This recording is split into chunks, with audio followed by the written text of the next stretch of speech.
بسم اللہ الرحمن الرحیم. درود شریف پڑھ لو. اللہم صلی علی سیدنا و شفیعنا مولانا محمد مبارک وسلم. صلو علیہ صلاۃ و سلام علیک یا رسول اللہ صلی اللہ تعالی علیہ وسلم.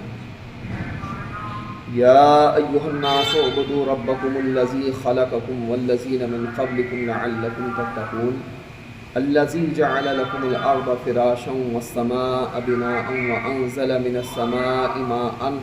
فأخرج به من الثمرات رزقا لكم فلا تجعلوا لله أندادا وأنتم تعلمون. اللہ سبحانہ تعالی نے ان آیات کے اندر اپنے بندوں کو اپنی عبادتیں ریاضتیں کرنے کا حکم عطا کیا. اللہ سبحانہ تعالی ان آیات سے پہلے منافقین کا ذکر کیا اور منافقین کی مثالیں بیان کی، منافقین کا عمل بیان کیا کہ منافقین کا عمل کیا ہوتا ہے. اب اللہ تبارک و تعالی جل شانہ ان آیات کے اندر جو ہے بندوں کو اپنی عبادتیں ریاضتیں کرنے کا حکم دیتا ہے. قرآن کریم کے اندر جہاں بھی یا ایھا الذین آمنوا کے ساتھ میں خطاب ہوتا ہے وہاں اہل مدینہ مراد ہوتے ہیں، اور قرآن کریم کے اندر یا ایھا الناس کے ساتھ میں جب بھی خطاب ہوتا ہے اس میں اہل مکہ مراد ہوتے ہیں. اور یہاں پر جو یا ایھا الناس ہے اس کے اندر مومن اور مشرک سبھی شامل ہیں. مومن عبادت کریں ایمان میں داخلے کے بعد میں،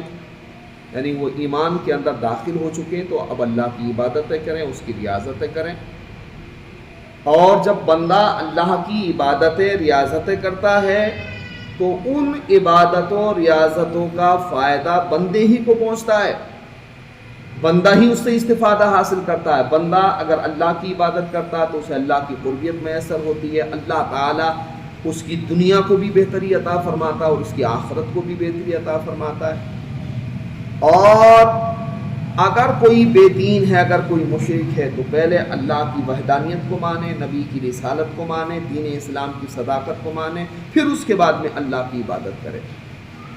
اور جب بندہ عبادت کرے گا، ریاضتیں کرے گا تو اللہ تعالی ان عبادتوں ریاضتوں کا اسے ثمرہ عطا فرمائے گا. اللہ اسی کا ذکر کرتا ہے یا ایھا الناس اعبدوا ربکم الذی خلقکم والذین من قبلکم. اے لوگو اپنے رب کی عبادت کرو جس نے تمہیں اور تم سے اگلوں کو پیدا کیا. اور کس لیے عبادت کرو؟ اللہ تعالیٰ فرماتا لعلکم تتقون، تاکہ تمہیں پرہیزگاری ملے، یعنی تم پرہیزگار بن سکو، تم اللہ کے محبوب بن سکو، اس لیے تم اللہ کی عبادتیں کرو. عبادتیں کرنے کا اصل جو فائدہ ہوتا ہے وہ بندے کو ہی ہوتا ہے. اللہ تبارک و تعالی جل شانہ ہماری عبادت کا حاجت مند نہیں ہے کہ ہم اس کی عبادت کریں گے تو اللہ رب العزت کو عزتیں ملیں گی، نہیں، بلکہ ہم حاجت مند ہیں کہ ہم اللہ کی عبادتیں کریں، اللہ کی بندگی کریں، اللہ کی تسبیح و تحلیل کریں، اللہ کا ذکر کریں. اللہ تبارک و تعالی اس ذکر کے بدلے سے، اس تسبیح و تحلیل کے بدلے سے اور ان عبادات جسمانیہ اور مالی عبادات کی برکت سے جو ہے اللہ تبارک و تعالی اپنے بندے کو پرہیزگاری عطا فرماتا ہے، اپنے بندے کو اپنا قرب عطا فرماتا ہے. اور اسی کا ذکر اللہ فرماتا ہے الذی جعل لکم الارض فراشا والسماء بناء، اور وہ جس نے تمہارے لیے زمین کو بچھونا اور آسمان کو عمارت بنایا. یعنی کہ اللہ تعالیٰ اب یہاں پر جو ہے آپ کے لیے اللہ تعالیٰ نے کیا کیا بنایا ہے، اللہ تعالیٰ اس کا یہاں پر ذکر کرتا ہے کہ وہ جس نے تمہارے لیے زمین کو بچھونا اور آسمان کو عمارت بنایا. وَأَنزَلَ مِنَ السَّمَاءِ مَاءً، اور آسمان سے پانی اتارا. فَأَخْرَجَ بِهِ مِنَ الثَّمَرَاتِ، تو اس سے کچھ پھل نکالے. رِزْقًا لَكُمْ، تمہارے کھانے کے لیے. یعنی اللہ تبارک و تعالیٰ نے تمہارے لیے زمین کو پیدا کیا، اللہ نے تمہارے لیے آسمان کو پیدا کیا، اللہ نے تمہارے لیے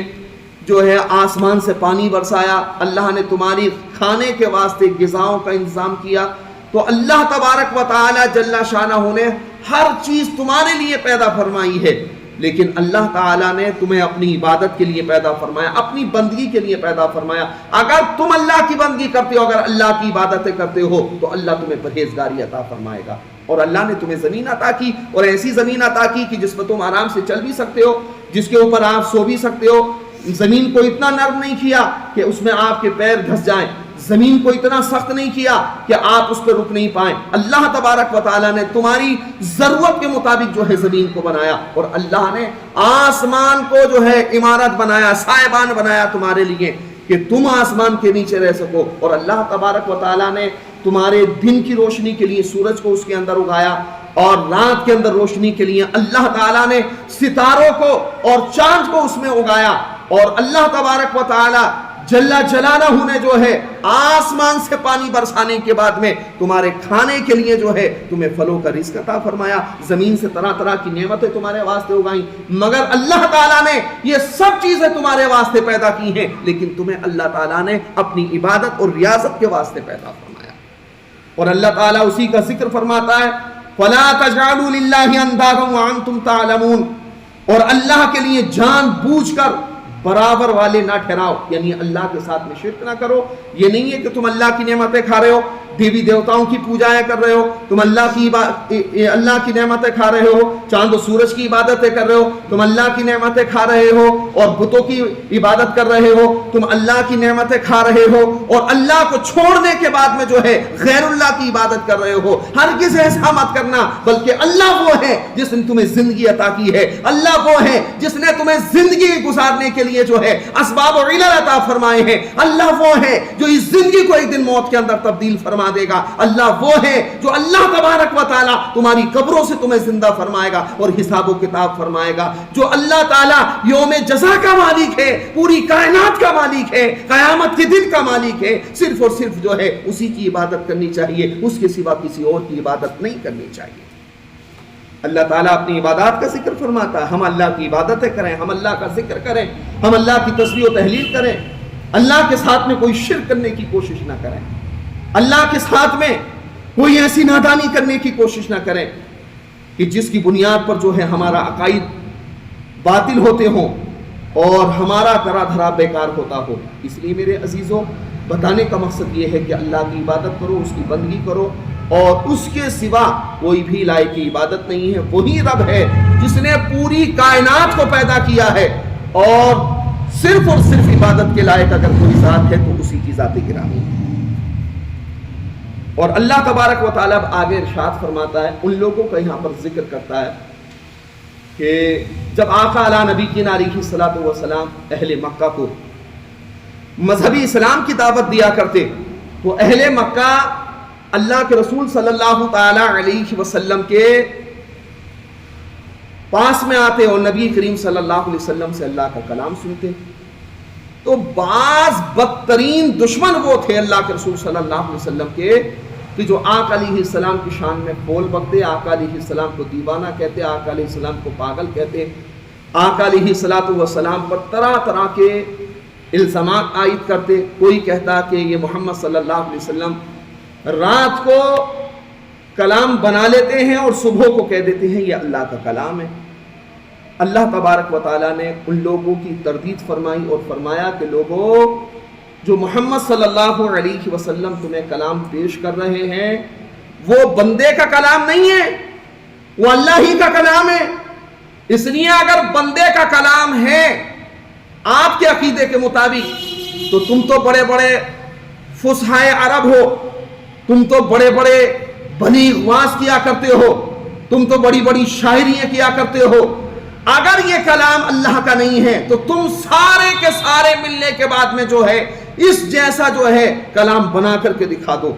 جو محمد صلی اللہ تعالی علیہ وسلم تمہیں روز قرآن پڑھ کر کے سناتے ہیں، آپ جو ہے اس کے مثل جو ہے چند آیتیں ہی بنا کر کے دکھا دو۔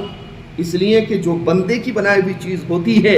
اس جیسی چیزیں دوسرے بندے بنا سکتے ہیں، جو اللہ کی بنائی ہوئی چیز ہوگی اس جیسی کوئی نہیں بنا سکتا۔ جیسے کہ میں آپ کو مثال کے طور پر سمجھا دوں کہ ایک چھوٹا سا ایک کیڑا ہوتا ہے جس کو جگنو کہتے ہیں، اور اس جگنو کے اندر جو ہے جب رات میں وہ چلتا ہے اپنے پروں کو جو ہے وہ چلتا ہے یعنی کہ پروں کو پھیلاتا تو اس کے پروں میں سے روشنی نکلتی ہے. تو پیاری اسلامی بھائیوں یہ اللہ کا بنایا ہوا ہے. اور بندے کا بنایا ہوا یہ ہے کہ جو آپ یہ جھار فانوس دیکھ رہے ہیں یہ سب جو ہیں بندوں کے بنائے ہوئے. یہ ٹیوب لائٹ جو ہے یہ بندے کی بنائی ہوئی ہے. تو اب یہ جو ٹیوب لائٹ ہے یہ بندے کی بنائی ہوئی ہے تو اس سے پاور کی ٹیوب لائٹ بھی بنائی جا سکتی ہے, اس سے کم پاور کی ٹیوب لائٹ بھی بنائی جا سکتی ہے. یہ جو جھار فانوس آپ دیکھ رہے ہیں اس سے کم پاور کا جھار فانوس بھی بنایا جا سکتا, اس جیسا بھی بنایا جا سکتا, اس سے اعلیٰ بھی بنایا جا سکتا. اس لیے یہ انسان کا بنایا ہوا ہے لیکن جگنوں کی طرح کوئی نہیں بنا سکتا, اس لیے کہ وہ اللہ کا بنایا ہوا. جتنی روشنی اس کے اندر ہے ٹھیک اس کیٹیگری میں کوئی روشنی نہیں بنا سکتا, اس لیے کہ وہ اللہ تبارک و تعالیٰ کی بنائی ہوئی روشنی ہے. اسی طریقے سے ایک مثال اور لے لیں کہ جیسے کہ آتا ہے کہ چینٹی ہے جس کو چیونٹی کہتے ہیں, وہ چیونٹی زمین پر رینگتی ہے, بڑی آہستہ آہستہ چلتی ہے, اور چیونٹی جو ہے آج تک چیونٹی جیسی کوئی چیونٹی نہیں بنا سکا, اس لیے کہ وہ انسان کے کارخانے میں تیار نہیں ہوتی, وہ اللہ تبارک و تعالیٰ کے کارخانے میں تیار ہو کر کے آئی ہے. آپ دیکھ لیں بڑے بڑے موٹر کار ہیں, بڑی بڑی ٹرینیں ہیں, ایک سے ایک پاور کی ٹرین بنا دی گئی, ایک سے ایک تیز رفتار چلنے والی جو ہے گاڑیاں بنا دی گئیں, لیکن وہ ساری کی ساری گاڑیاں جو ہیں وہ انسانی کارخانوں میں تیار ہوتی ہیں. جو قدرت کے کارخانے میں تیار ہوئی ہے اس جیسی کوئی بھی نہیں بنا سکتا. اس لیے اے لوگوں, محمد صلی اللہ علیہ وسلم بھی ایک بشری تو ہیں, وہ نوری بشر ہیں, اور اگر ان کا کلام ہے تو تم تو پڑھے لکھے آدمی ہو, تم نے تو شاعری بھی سیکھی ہے, تم نے تو فصاحت و بلاغت سے کلام کرنا بھی سیکھا ہے, تم نے بڑے بڑے مجموعوں کو جو ہے واعظ و نصیحت کرنا سیکھا ہے, تم اس جیسا ایک کلام بنا کر کے دکھا دو. اور اللہ تبارک و تعالیٰ نے ان کو چیلنج کیا اور بیان کیا کہ لوگوں یاد رکھو کہ تم اس جیسا کلام نہیں بنا سکتے, اس لیے کہ یہ کسی بشر کا کلام نہیں ہے بلکہ یہ خالق بشر کا کلام ہے. اللہ اسی کا ذکر کرتا ہے, وَإِن كُنتُمْ فِي رَيْبٍ مِّمَّا نَزَّلْنَا عَلَىٰ عَبْدِنَا, اور اگر تمہیں کچھ شک ہے اس میں جو ہم نے اپنے خاص بندے پر نازل کیا, فَاتُوا بِسُورَةٍ مِّن مِّثْلِهِ, تو اس جیسی ایک سورت لے آؤ. یعنی اگر تمہیں اس میں شک ہو رہا ہے قرآن کریم کے بارے میں, اگر تم شک اور شبہ میں پڑے ہوئے ہو اور کہتے ہو کہ یہ اللہ کا کلام نہیں ہے, اگر تمہیں اس کے اندر شک ہے تو اس جیسی جو ہے تم ایک چھوٹی سی سورت لے آؤ. وَادْعُوا شُهَدَاءَكُم مِّن دُونِ اللَّهِ, اور اللہ کے سوا اپنے سب حمایتیوں کو بلا لو, جتنے بھی تمہارے حمایتی ہیں سارے کے سارے لوگ جمع ہو جاؤ, تمام شورا جمع ہو جاؤ, تمام بلغاء جمع ہو جاؤ, تمام خطبہ جمع ہو جاؤ, اور جمع ہونے کے بعد میں جو ہے سمیرے ایک چھوٹی سی صورت تم بھی بنا کر کے دکھا دو. اور اللہ فرماتا ہے ان کنتم صادقین, اگر تم سچے ہو, اگر تم اپنے دعوے میں سچے ہو, اگر تم کہتے ہو یہ کلام محمد صلی اللہ تعالی علیہ وسلم کا کلام ہے اور اللہ کا کلام نہیں ہے, اگر یہ جو تمہارا دعویٰ ہے جو تم نے دعویٰ کیا ہے یہ کلام اللہ کا نہیں محمد صلی اللہ علیہ وسلم کا, اگر تم سچے ہو اپنے تمام حمایتیوں کو بلا لو, قرب و جوار کے لوگوں کو بلا لو, تمام فصاح کو بلا لو, تمام بلاغا کو بلا لو, تمام خطبہ کو بلا لو, تمام شعراء کو بلا لو, سب کو بلانے کے بعد میں, سب اکٹھے ہونے کے بعد میں قرآن کی ایک سورت کی طرح کوئی ایک سورت تم بھی بنا کر کے دکھا دو اگر تم سچے ہو تو. اللہ اسی کا ذکر کرتا ہے وَإِن كُنتُمْ فِي رَيْبٍ مِّمَّا نَزَّلْنَا عَلَىٰ عَبْدِنَا فَأْتُوا بِسُورَةٍ مِّن مِّثْلِهِ, اور اگر تمہیں کچھ شک ہو اس میں جو ہم نے اپنے خاص بندے پر نازل فرمایا, فَأْتُوا بِسُورَةٍ مِّن مِّثْلِهِ, تو تم بھی اس جیسی ایک صورت لے آؤ. وَادْعُوا شُهَدَاءَكُم مِّن دُونِ اللَّهِ, اور بلا لو اپنے سب حمایتیوں کو, ان کنتم صادقین, اگر تم سچے ہو. اگر تم سچے ہو تو سب کے سب جمع ہو جاؤ, اور سب کے سب جمع ہونے کے بعد میں قرآن کی ایک سورت کی طرح تم بھی کوئی ایک سورت لے آؤ. اور اللہ فرماتا ہے فَإِن لَمْ تَفْعَلُوا وَلَن تَفْعَلُوا, اور پھر اگر نہ لا سکو, اور اللہ فرماتا وَلَن تَفْعَلُوا, اور ہم فرماتے ہیں کہ تم نہ لا سکو گے, فاتقوا النار التي وقودها الناس والحجارہ، تو ڈرو اس جہنم کی آگ سے کہ جس کا ایندھن پتھر اور انسان ہے۔ یعنی اللہ تعالیٰ فرماتا ہے کہ لوگوں اس طریقے کی حرکتیں مت کرو، ہمیشہ دنیا میں نہیں رہنا ہے، نبی کی مخالفت کر رہے ہو، اللہ کے قرآن کی مخالفت کر رہے ہو۔ نبی علیہ السلام کے دوسرے معجزات تو اپنی جگہ پر ہیں، جو قرآن کریم نبی علیہ السلام کا ایک معجزہ ہے، اس معجزے کی طرح تم بھی کوئی معجزہ دکھا دو،